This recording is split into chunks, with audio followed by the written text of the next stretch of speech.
Voilà ce que je vous propose au programme. Donc, à partir de maintenant, nous avons un peu moins d'une heure et on va essayer de traiter les points suivants. On sait qu'on est dans un contexte de télétravail généralisé dès que l'entreprise et les activités le permettent. Donc, ce que je vais vous proposer, c'est l'idée, c'est de revenir, de refaire un point sur le cadre actuel du télétravail, puisque comme vous le savez, donc un accord national interpro a été signé en fin d'année dernière. Euh, Parallèlement, toutes les entreprises, depuis donc maintenant, on va dire quasiment 9 mois, ont été à pied d'œuvre pour mettre en place le télétravail dans des conditions extrêmement contraintes et dans un contexte de travail en mode dégradé. Donc on va également aborder, donc, alors pas forcément tout le contenu hein, de ce nouvel accord interpro, mais plutôt 12 points clés qui nous paraissent, nous, importants à la fois à souligner et à la fois qui vont pouvoir vous permettre de pouvoir conduire ou poursuivre vos réflexions, soit dans le cadre d'une négociation ou dans la mise en place d'une charte, euh, et quelques recommandations du réseau Anactaract. Je vais vous présenter rapidement qui nous sommes. Les principaux points à aborder pour la mise en place un télétravail de qualité, notamment autour de 5 dimensions qui nous paraissent, nous, les plus structurantes pour pouvoir, voilà, en tout cas, bien sécuriser la pratique du télétravail, que l'on soit dans un contexte de crise comme actuellement ou dans un contexte un peu plus fluide. Voilà. Je vous parlerai d'Objectif Reprise, qui est un dispositif qui est donc à votre disposition pour vous accompagner gratuitement, si vous le souhaitez, sur ces questions, mais également sur d'autres thématiques. Et puis, je n'aurai peut-être pas le temps, mais en tout cas, vous disposerez à la fois du support que je présenterai ce matin et à la fois de ressources et d'outils qui vous sont proposés à la fois par le réseau Anactaract, mais également aussi par le ministère du Travail.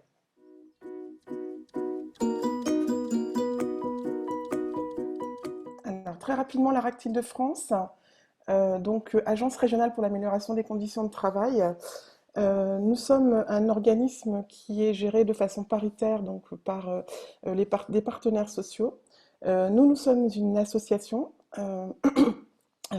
Nous sommes membres d'un réseau national qui est piloté par l'ANACT, l'Agence nationale pour l'amélioration des conditions de travail, qui, elle, en fait, est un établissement public sous la tutelle du ministère du Travail. Nous avons une mission de service public, donc des financeurs publics, au niveau régional, donc la directe. Alors le CRIF, c'est le Conseil régional Île-de-France et non pas, voilà. L'ANACT, bien sûr, qui nous soutient, mais également les fonds sociaux européens. Voilà, et d'autres. Alors, ça peut être aussi typiquement l'ARS, notamment puisque nous avons aussi des actions en matière de prévention des risques psychosociaux, etc. Une cible prioritaire, donc les TPE et les PME, donc en gros les entreprises de moins de 250 salariés. Ça ne veut pas dire que nous ne travaillons pas non plus parfois avec des plus grandes et également avec des établissements publics qui sont de plus en plus demandeurs sur les questions d'amélioration des conditions de travail. Une équipe pluridisciplinaire, donc nous avons des psychologues du travail, des ergonomes de l'activité, des spécialistes de la conduite du changement, également des sociologues. Donc voilà, une équipe assez ouverte qui permet effectivement d'engager en tout cas des appuis et des accompagnements avec des prismes très différents ou en tout cas que l'on peut combiner. Et puis des partenaires territoriaux et des acteurs relais comme le SARH, donc Seine-et-Marne Attractivité, qui vous convie à ce webinaire aujourd'hui. Bon, excusez-moi, j'ai un problème de souris. Euh, voilà, très rapidement nos missions, promouvoir l'amélioration des conditions de travail.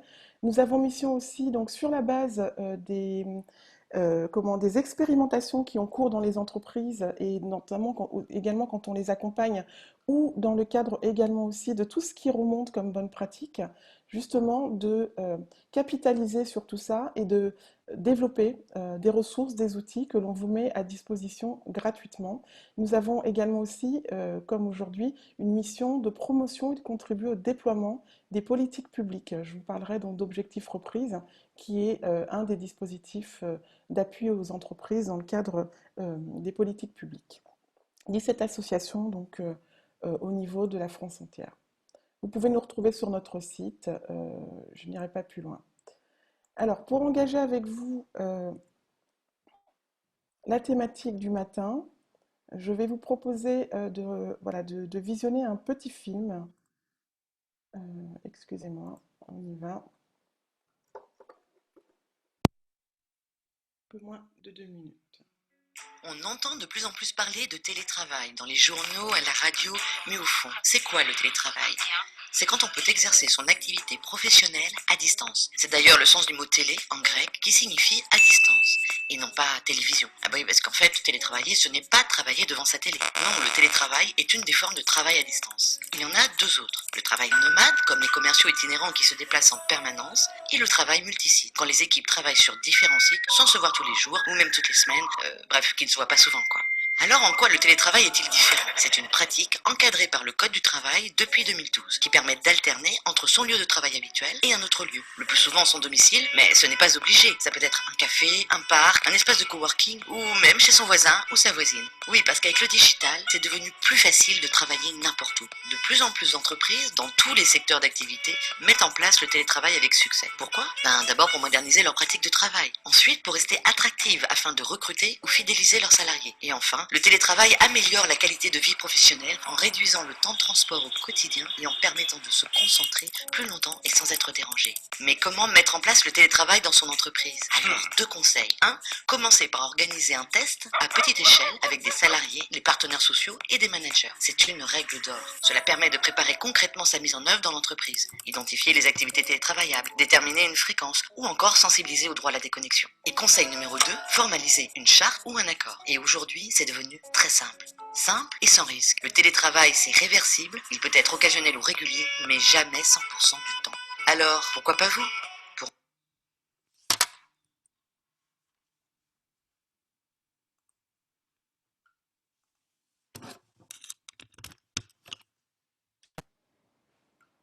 Voilà, donc l'idée effectivement c'était de nous remettre un petit peu dans le sujet. Alors là c'est un film que je vous ai proposé qui a été monté par Acto qui est, voilà, qui est un OPCO, opérateur de compétences.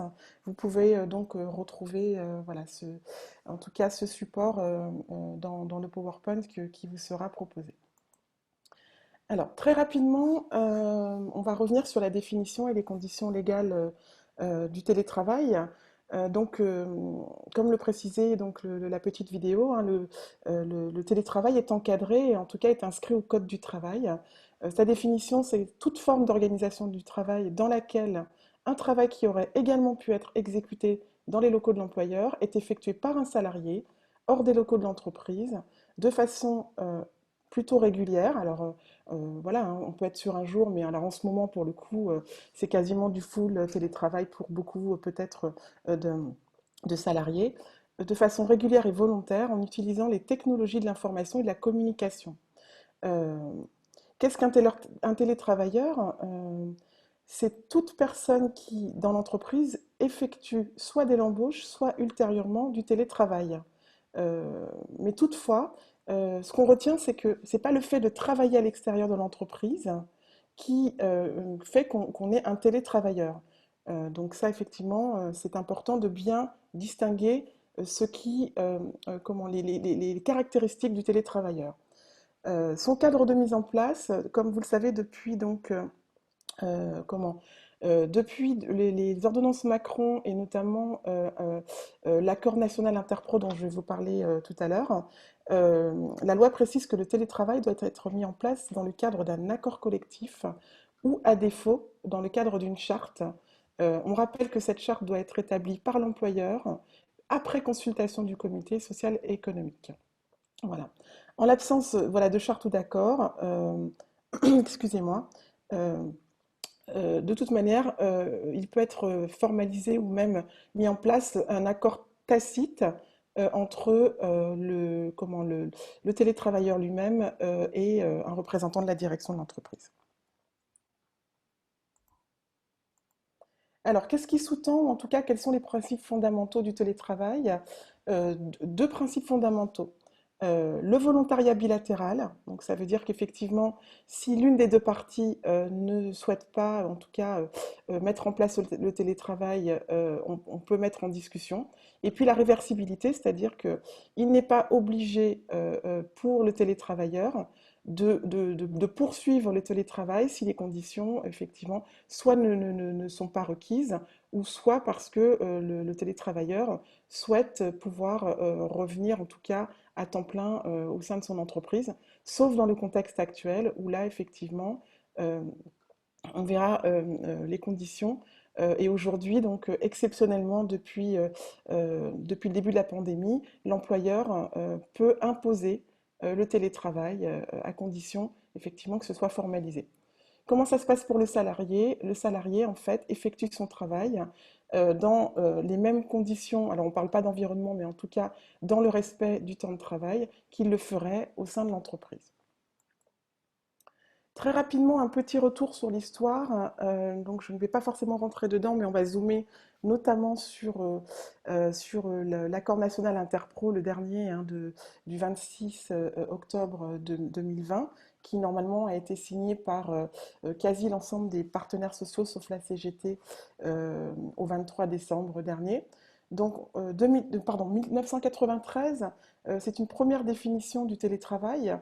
C'était Édouard Balladur qui avait confié une mission sur le sujet du télétravail aux dirigeants de l'entreprise Boule Informatique, hein, si vous vous souvenez un peu voilà, de ces acteurs.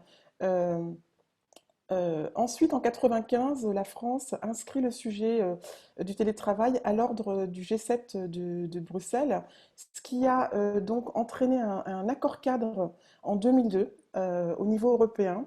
Puis en 2005, euh, premier accord interprofessionnel donc relatif au télétravail en France et un plan France numérique en 2012 qui du coup a intégré, on était plutôt sur le développement du numérique, etc. Donc le début des réseaux, en tout cas à haut débit et numérique.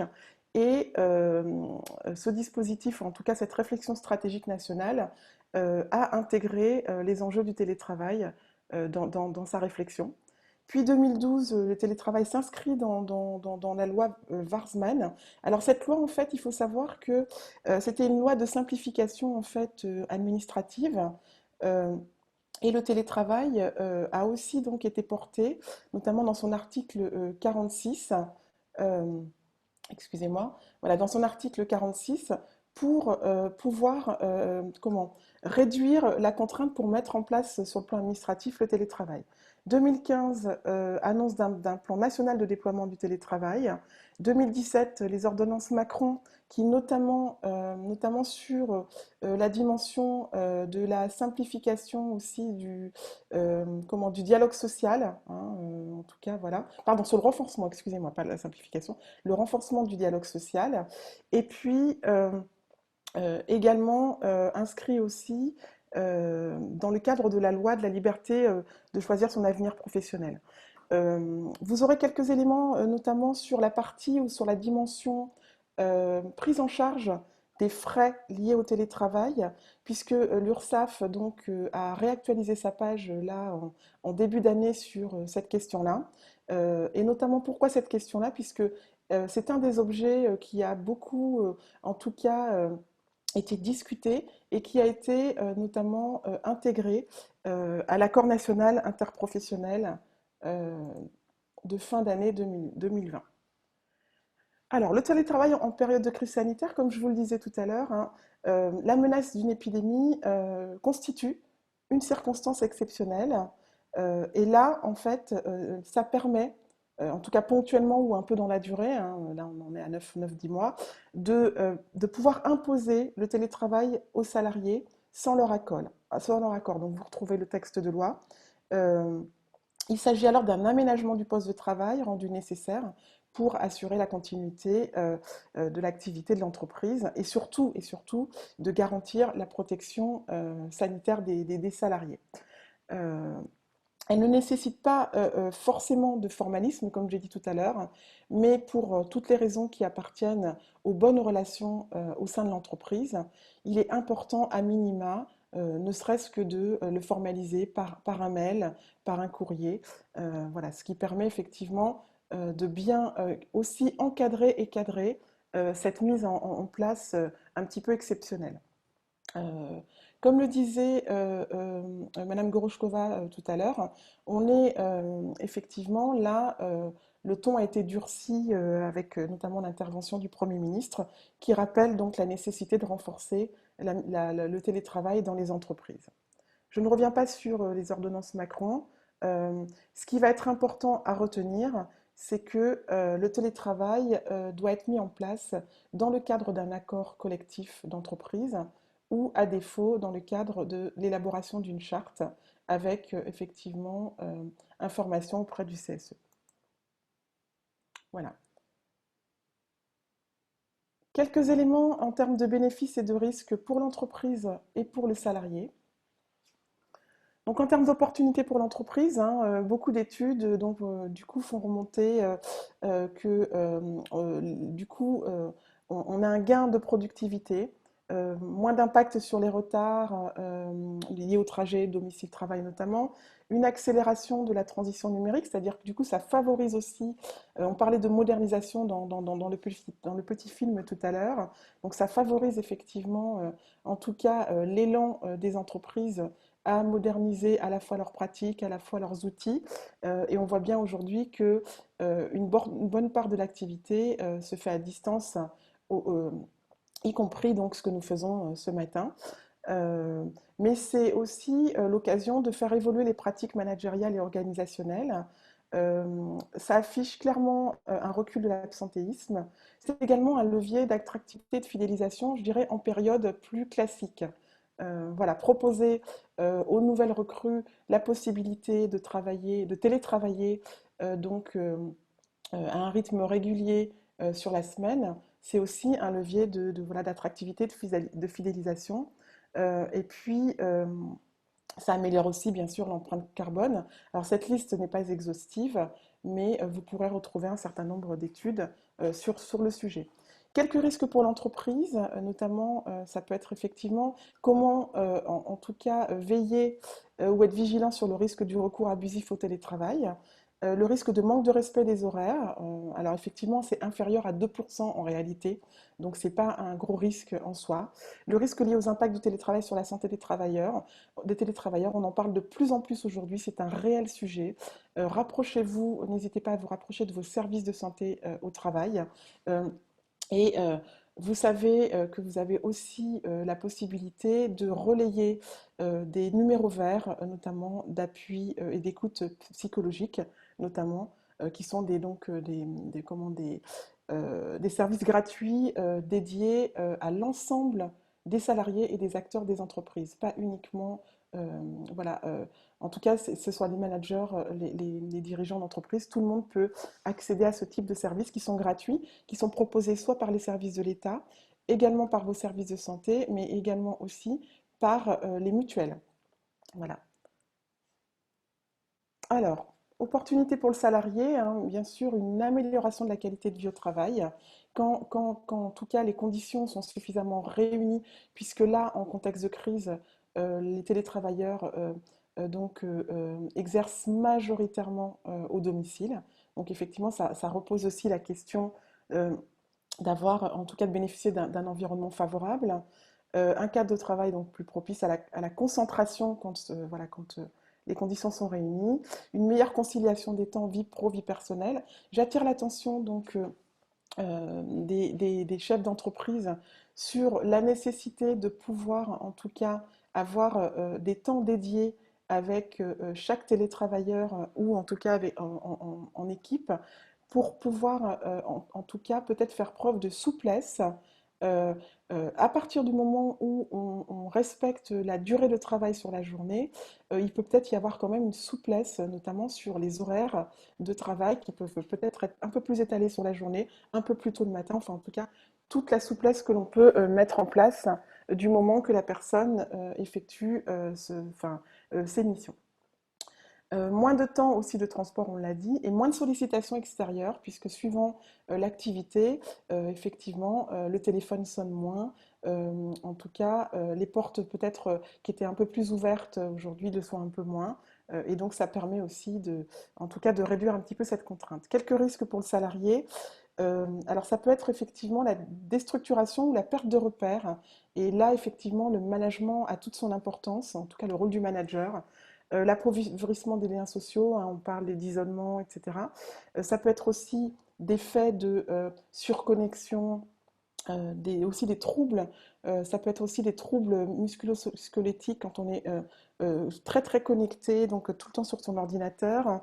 On a vu alors inversement la réduction de la frontière entre la vie perso et la vie pro. Et puis on parlait aussi de suractivité ou de présentéisme. Si vous avez des questions, n'hésitez pas dans le chat. Si je ne peux pas répondre à tout, nous pourrons reprendre cela et vous répondre après coup. Effectivement, là, nous allons nous engager sur l'accord national interprofessionnel. Alors l'idée, effectivement, cet accord national interprofessionnel, en fait, a été souhaité par le gouvernement, poussé par la ministre du Travail, notamment pour deux raisons importantes. Un, parce que celui de 2005 était quand même devenu un peu obsolète. Deuxièmement, il était un petit peu en contradiction avec les dernières ordonnances Macron, notamment sur la partie, on l'a vu, du renforcement du dialogue social, puisqu'effectivement, il n'y avait pas forcément de précision sur cette dimension, mais également aussi parce que euh, euh, la question des frais, en tout cas liés au télétravail, avait largement été portée par les syndicats de salariés comme devant faire l'objet effectivement de quelque part d'une attention particulière. Alors, cet accord national interpro n'a pas force de loi. Il n'y a pas de loi aujourd'hui hein, qui est assortie. Donc le cadre légal reste celui que vous connaissez aujourd'hui autour du télétravail. Donc je ne sais plus, euh, je vais vous dire des bêtises, mais on était, je crois, en 2012. Hein, voilà, c'est ça. Euh, à partir de là, en tout cas, cet accord vous propose, c'est une base pour pouvoir effectivement engager la discussion en vue d'une négociation ou la mise en place un peu concertée d'une charte sur le télétravail. Les branches professionnelles, bien sûr, aussi pourront s'appuyer sur ce nouvel accord national interpro. Alors, ce que l'on vous propose, ce sont 12 points clés qui nous paraissent, nous, importants à avoir en tête et à retenir pour pouvoir alimenter votre réflexion, la mise en place ou l'évolution du cadre du télétravail. Donc, on l'a vu tout à l'heure, ce n'est pas qu'au domicile. Hein. Alors, c'est vrai qu'on va plutôt se placer en temps classique, mais bien sûr, vous pourrez faire le parallèle en temps de crise. Euh, donc, le télétravail, ça peut être au domicile, mais aussi dans d'autres tiers-lieux, des espaces de coworking. On a vu effectivement pendant la crise, pareil, les chefs d'entreprise sont largement invités à pouvoir, en tout cas, faire preuve d'un peu de souplesse aussi, c'est-à-dire que pour, en tout cas, ceux qui ont l'occasion peut-être d'accéder à une autre résidence plutôt que leur domicile, même si c'est un peu hors territoire, aujourd'hui, vous savez que la notion de frontière, en tout cas territoriale, d'un département à l'autre, n'est pas un indicateur contradictoire avec le télétravail, le tout étant de réunir les conditions favorables.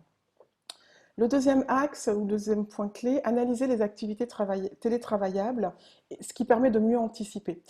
Donc là, aujourd'hui, c'est inscrit clairement dans l'accord, c'est-à-dire que ce qui a été opposé par certains acteurs, c'était de dire, mais tel poste n'est pas télétravaillable. Pour cela, il faut analyser les activités et du coup formaliser, en tout cas écrire clairement quels sont les postes ou les activités qui sont télétravaillables. Et on peut imaginer aussi que certains postes ne le soient pas sur une partie des missions, mais sur l'autre, oui. Ce qui fait qu'on peut aussi imaginer du télétravail à temps partiel. Je prends l'exemple de fonctions d'accueil où souvent elles sont doublées, par exemple dans les missions, par peut-être des choses un peu plus en back-office. Voilà, ça peut être un exemple type, mais il n'y a pas que les fonctions d'accueil, comme on le rappelle également. Vigilance, pardon, le télétravail donc en situation de crise. Donc là, il y a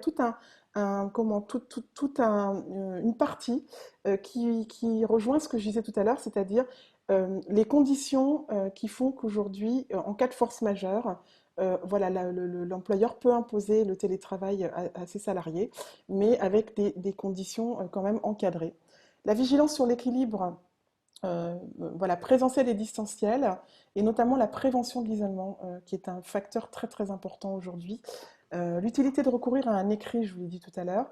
Adapter les pratiques managériales, donc là vous avez aussi des éléments pour pouvoir nourrir la réflexion, pour pouvoir travailler avec vos managers encadrants de proximité, pour que le télétravail effectivement soit de plus en plus fluide et puisse être complètement mené. Notamment les managers aujourd'hui, la difficulté qu'ils rencontrent, c'est que soit ils sont en tout télétravail aussi avec leurs équipes, soit ils ou elles doivent manager à la fois des équipes en télétravail et des équipes sur site. Donc aujourd'hui, c'est une vraie gageure. Et à cela vient se rajouter la dimension très marquée en ce moment de tout ce qui relève aussi de la prévention des risques professionnels, que ce soit le risque lié à la pandémie et les risques qu'on a évoqués tout à l'heure sur une slide précédente.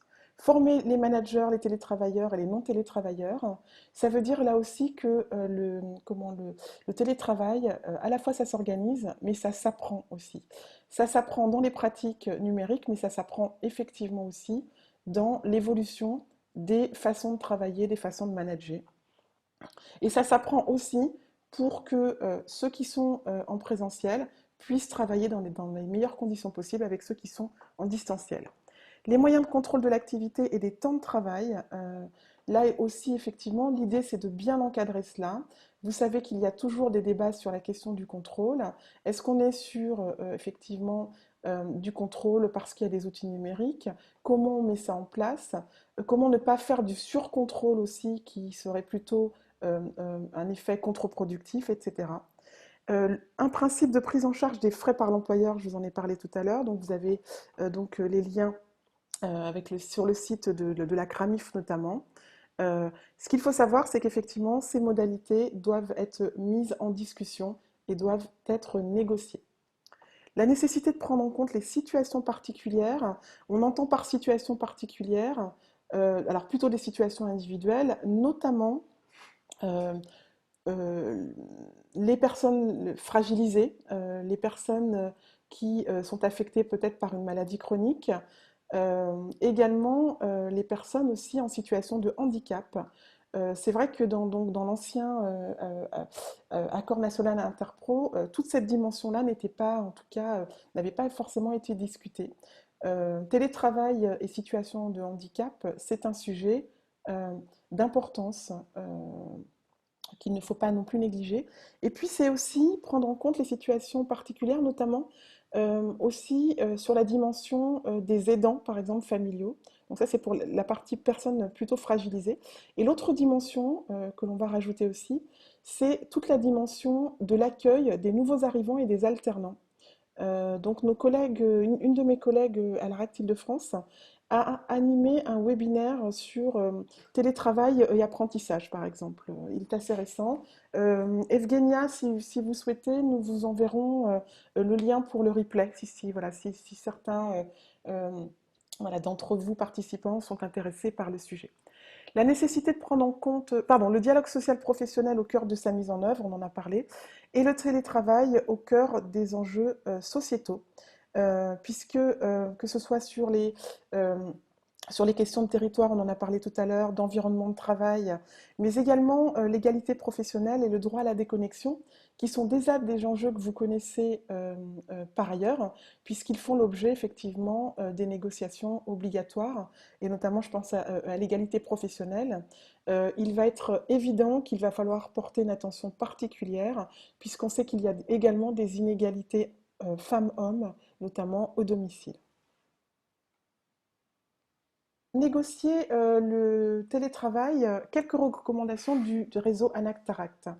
Ces recommandations, bien sûr, s'appuient sur le dernier accord national interpro. Donc, euh, alors, l'organisation du travail, effectivement, on vous invite à définir un cadre ajustable. C'est-à-dire que l'idée, c'est que rien n'est inscrit dans le marbre, tout est évolutif et que tout ce que vous vivez là actuellement, en fait, on pourrait imaginer que ce soit vraiment aussi un cadre expérimental en grandeur nature, ce qui vous permettra, dans des temps un peu plus d'accalmie, de pouvoir reprendre et de pouvoir effectivement pouvoir prendre un petit peu de hauteur d'une part, mais pouvoir vous saisir et capitaliser de ce qui a bien marché pour pouvoir négocier ou renégocier euh, sur le télétravail. On l'a dit tout à l'heure, hein, rendre possible le télétravail quand une partie des activités peut être travaillée, tout ou partie d'ailleurs, hein. C'est des apprentissages, donc favoriser les dynamiques d'apprentissage, nécessité d'un formalisme, hein, mais l'idée, c'est pas forcément de reprendre la charte ou l'accord d'une entreprise lambda, c'est bien sûr vous inspirer de ce qui a été fait, puisqu'on est tous dans des logiques aussi de veille, de benchmarking, mais surtout de bien adapter en fait à la réalité et à la taille de votre entreprise. Ça, c'est très important. Le travail, on en a parlé tout à l'heure, hein, proposer des alternatives au travail à domicile quand c'est possible. Euh, les équipements et les techniques d'information et de communication. Donc là, l'idée, effectivement, c'est à la fois de veiller à ce que les télétravailleurs soient le mieux équipés possible, euh, et favoriser aussi l'appropriation et l'usage des équipements et surtout des techniques. Là, on le voit par exemple aujourd'hui. Je ne sais pas pourquoi Zoom ne veut pas que je puisse entendre Madame Goroshkova, mais en tout cas, sachez que c'est un apprentissage de tous les instants. Et l'intérêt aussi, c'est que vous pouvez du coup, là aussi, avoir des terrains d'expérimentation de différents outils, de différentes modalités de travail, de façon de travailler, à la fois donc entre vous, mais aussi avec les partenaires extérieurs et également les fournisseurs ou clients. Et donc tout ça, vous pourrez bien sûr capitaliser dessus. Et bien sûr aussi, ce qui va être important, c'est que quand on parle d'apprentissage ou d'appropriation des usages, l'intérêt aussi, c'est de pouvoir peut-être réinscrire en tout cas cette dimension-là dans vos plans de développement de compétences. Temps et charge de travail, ce qui est important là, c'est que euh, à la fois, il faut pouvoir réguler la charge de travail pour bien sûr ne pas faire reposer sur quelques-uns peut-être beaucoup plus de risques. On va parler de la surconnexion, du présentéisme, etc. Mais surtout proposer un traitement le plus équitable possible. Je vois, alors je vais essayer d'aller, je vois qu'il y a des questions, donc je vais y revenir. Prévention des risques, on en a parlé un petit peu, et management. Alors, à la fois, comment? Bien sûr, les managers doivent soutenir leurs collaborateurs, mais à la fois, ce qui va être important, c'est de soutenir le management lui-même. Alors, je vais essayer de répondre aux questions. Alors, quelle est la valeur de la charte par rapport aux accords collectifs? La charte doit-elle signer par les syndicats? Alors, la charte, alors c'est pas une question de valeur, moi je ne le situerai pas comme ça. C'est plus qu'effectivement se mettre autour de la table des négociations, c'est pas toujours simple, et notamment pour les plus petites entreprises, mais en tout cas, l'important, c'est de pouvoir encadrer et formaliser vos pratiques de télétravail. Alors, la charte, en fait, c'est plutôt donc une démarche, on va dire, qui est portée par la direction de l'entreprise, mais bien sûr, je dirais que les bonnes pratiques conduisent à ce que cette charte soit réfléchie en concertation, notamment avec le CSE. Donc les syndicats là-dedans voilà, n'ont pas forcément, en tout cas, leur place comme ils pourraient l'avoir sur la table des négociations. Bonjour, j'ai malheureusement loupé le début du Zoom. Pourrions-nous avoir le support? Oui, bien sûr, vous pourrez avoir le support. Les 5 dimensions, en tout cas, qui nous paraissent, nous, au niveau du réseau Anactaract, les 5 dimensions structurantes du télétravail. Comme je vous disais tout à l'heure, le télétravail, ça s'organise, donc ça s'encadre. ça s'apprend et ça s'anime, hein. Donc d'où l'importance aussi du rôle du management. Alors, les 5 dimensions sont, on l'a vu tout à l'heure, espace et lieu de travail, articulation des temps, outils, usage numérique, management et régulation de la charge de travail, et puis toute la dimension aussi du collectif de travail, parce que comme on l'a vu tout à l'heure, le risque d'isolement, le risque de sentiment d'inéquité, du sentiment de non-appartenance, enfin voilà, tout ce que, en tout cas, euh, le télétravail peut aussi avoir comme effet délétère sur le collectif de travail. Euh, il y a à peu près une quinzaine de jours, j'étais avec les structures d'insertion par l'économique qui ont des publics en insertion et en tout cas l'indicateur de souffrance était que en tout cas ces gens ne pouvaient plus avoir de moments de convivialité et ça pesait extrêmement lourd, notamment pour pouvoir accompagner ces personnes qui sont dans des dynamiques d'insertion professionnelle. Alors, les espaces et lieux de travail, l'idée c'est comment assurer la qualité de vie hein, face à la diversité des configurations des espaces et lieux de travail. Quelques pistes d'action. Il est important de communiquer, d'informer sur régulièrement et de rappeler les conditions idéales pour télétravailler. J'ai vu qu'une entreprise, par exemple, avait proposé des petits mémos, en tout cas, voilà, qui étaient diffusés régulièrement voilà, sur leur réseau social interne pour pouvoir rappeler un petit peu comment on peut se mettre en bonnes conditions et puis toutes les actions de communication que l'on peut mettre en place. On a parlé de suivre les contextes spécifiques, hein, donc individuels, de prévoir aussi des équipements spécifiques selon les besoins particuliers. Voilà, quelques actions que vous pouvez mettre en œuvre de façon assez simple. L'organisation du temps de travail, l'articulation des temps, donc voilà, entre vie perso, vie pro, etc. Euh, Ce qu'on a vu, c'est qu'effectivement, hein, quand on est en travail 100% à domicile et qu'on est peut-être donc chef de famille ou en tout cas que l'on a des enfants, tout devient plus compliqué. Donc quelques pistes d'action, prévoir des plages horaires de disponibilité collective. Et donc là, ce sont des temps où on ne déroge pas, hein, que ce soit pour les réunions, que ce soit pour les groupes de travail, de réflexion, pour des briefs, des débriefings, etc. Encourager une articulation des temps équilibrée, je vous disais tout à l'heure, donc le faire preuve de souplesse a toute son importance là en ce moment, à partir du moment où la personne respecte bien son temps de travail. Le droit à la déconnexion, qui est fondamental, hein, qui n'est pas un objet aujourd'hui unique, exclusivement lié au télétravail, puisque ça fait des années, notamment, que c'est un sujet qui est mis en débat et qui fait l'objet de négociations dans les entreprises. Et discuter également avec les clients et fournisseurs, notamment des marges de manœuvre dans la fixation des horaires de travail. On ne peut pas être appelé à toute heure, on n'est peut-être pas forcément, là on est un peu moins réactif, etc. Donc en tout cas, l'idée c'est voilà, de, d'avoir tous ces éléments en tête et de pouvoir agir dessus. Euh, les outils et les usages numériques, on en a parlé tout à l'heure. Hein, donc, quels équipements et compétences numériques? Effectivement, équipements et compétences, du coup, ça va de pair. Hein. Et dès qu'on disait tout à l'heure, ça s'apprend. Bah oui, ça s'apprend. Voilà. Mettre à disposition, expérimenter et évaluer différents outils.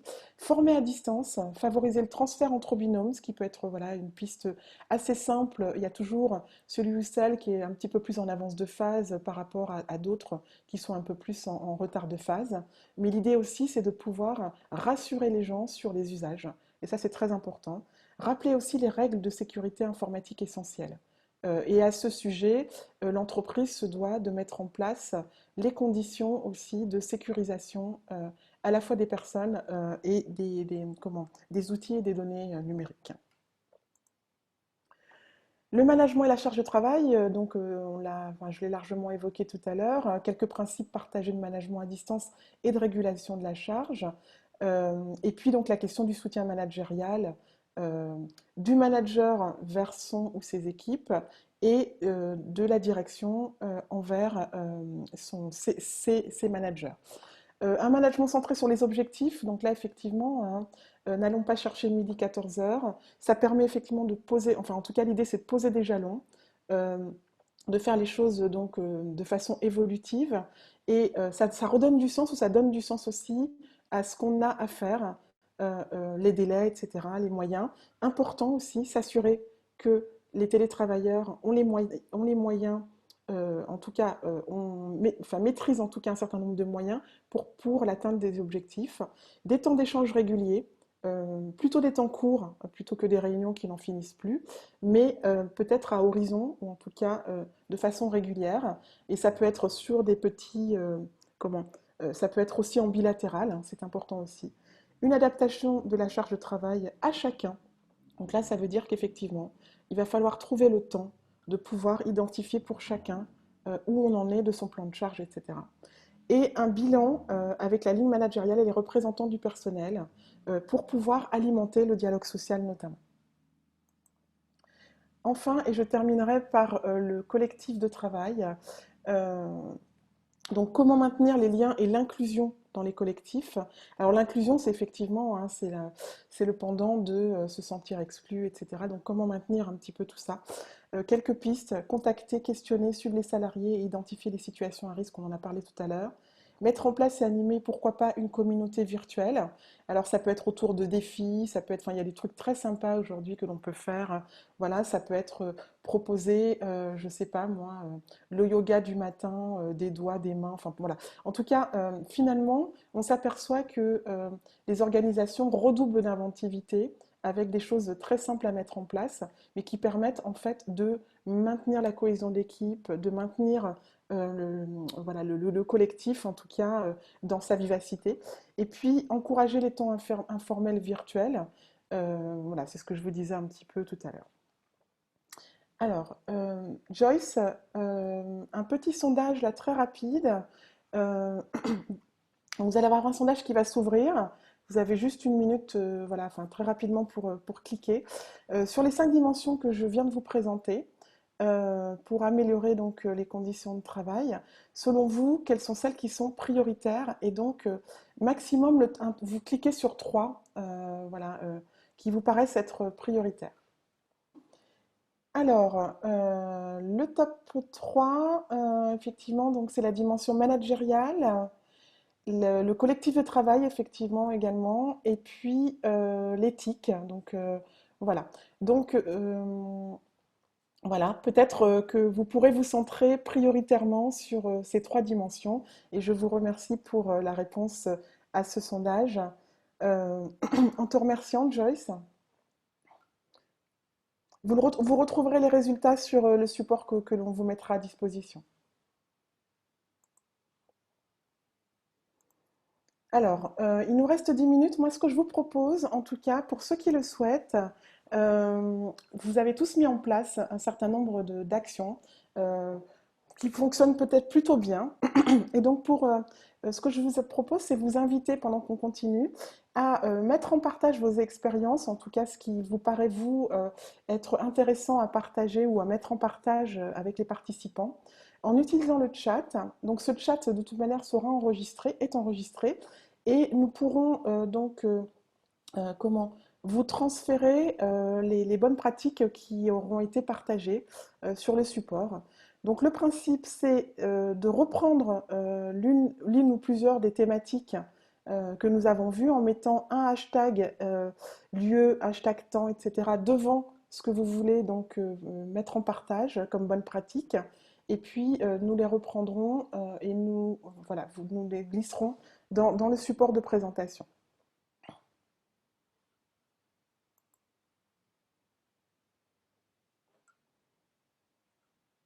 Juste pour résumer, donc pour un télétravail de qualité durable dans l'entreprise, une charte ou un accord télétravail à la dimension de l'entreprise, une bonne communication interne et externe, une organisation et des outils adaptés, un soutien managérial et un suivi régulier, et la sécurité des travailleurs, on a vu sécurité santé, hein, voilà, et des équipements, des données.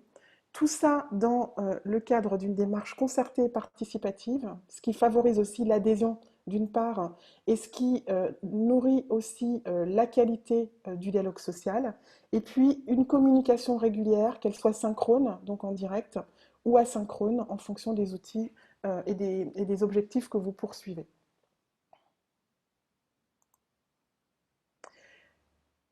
Si vous le souhaitez, pour mettre en place tout ça, ou en tout cas pour faire évoluer vos pratiques, ou pour commencer à préparer ou avancer sur la négociation ou la charte télétravail, le dispositif Objectif Reprise est là pour vous accompagner.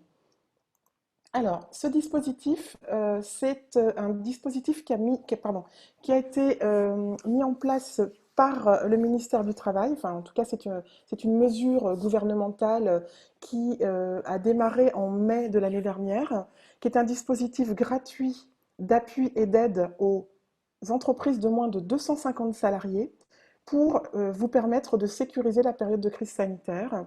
Elle vous permet notamment de bénéficier de conseils, d'informations ou d'actions de ce type, comme ce qu'on fait ce matin ensemble, voilà, sur notamment les questions d'adaptation de l'organisation du travail, de la prévention du risque Covid, des relations sociales, managériales, etc. Euh, vous pouvez mobiliser ce dispositif qui est entièrement gratuit. Euh, alors c'est assez simple, hein, c'est je clique sur le lien du formulaire, je vous le remettrai parce que je crois qu'il est passé en dessous sur le support, mais en tout cas sinon vous pourrez cliquer sur faire appel à Objectif Reprise. Vous remplissez un formulaire de contact qui ne prend que quelques minutes et vous demandez à être recontacté par la RAC Île-de-France. Nous vous recontactons dans les 4-5 jours ouvrés. Nous menons avec vous un entretien un peu plus soutenu d'1 heure 30 pour bien comprendre la situation de votre entreprise et vos besoins. Et puis, nous pouvons donc soit répondre par une mise en relation avec des acteurs relais si nécessaire, avec bien sûr l'envoi de ressources et de liens utiles, mais surtout, et ce qui est important, c'est de pouvoir vous mettre en relation donc avec des cabinets conseils qui, à titre gratuit, peuvent vous accompagner entre 4 et 6 jours voilà, sur vos thématiques d'importance.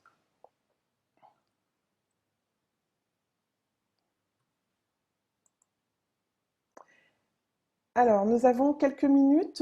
Evgenia, est-ce que nous pouvons déborder un petit peu sur le temps qui nous était imparti? Oui, bien sûr, vous m'entendez? Oui, Ah, bah super, parfait. Oui, oui, bien sûr, il n'y a pas de problème. S'il y a des questions, alors, nous allons essayer de répondre. Nous avons quelques partages qui commencent effectivement à venir. Voilà, mise à disposition d'ordinateurs portables pour l'ensemble des équipes. Toujours sur TIC, serveur en ligne opérationnel. Ça, c'est important, effectivement. Collectif Rituel Café Teams, challenge de la week, très bien. Vous pouvez continuer à partager, hein, nous avons encore quelques minutes. Euh, Alors j'ai une question, est-ce que je peux la Est-ce que vous poser en avez des live? questions si nécessaire? En tout cas, le support de présentation que je vous ai déroulé vous propose aussi un ensemble d'outils que l'on ne va pas dérouler, en tout cas d'outils et de ressources, notamment du ministère du Travail et également aussi du réseau Anactaract, vraiment un ensemble de ressources qui sont à votre disposition et que vous pouvez mobiliser en tant que de besoin. J'ai cru entendre que le télétravail à 100% hors crise sanitaire n'était pas possible. Est-ce exact? Alors, bien sûr qu'il est possible, mais on a vu que le 100% télétravail, je pense que nous sommes beaucoup, ou en tout cas un bon nombre à être dedans depuis un certain nombre de mois, génère à la longue des effets délétères. Et si on veut, comme on disait tout à l'heure, préserver le collectif, etc., euh, là, je dirais que le bon sens et les enjeux de santé et de sécurité au travail font que, bien sûr, le full télétravail n'est pas recommandé.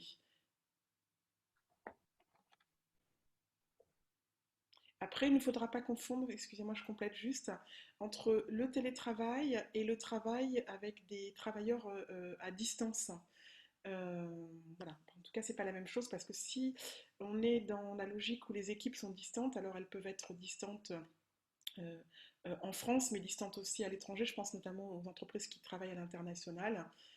Peut-être qu'elles sont voilà, régulièrement finalement en télétravail de fait, mais parce qu'elles utilisent des outils de communication. Mais pour autant, rarement on est à 100% télétravail.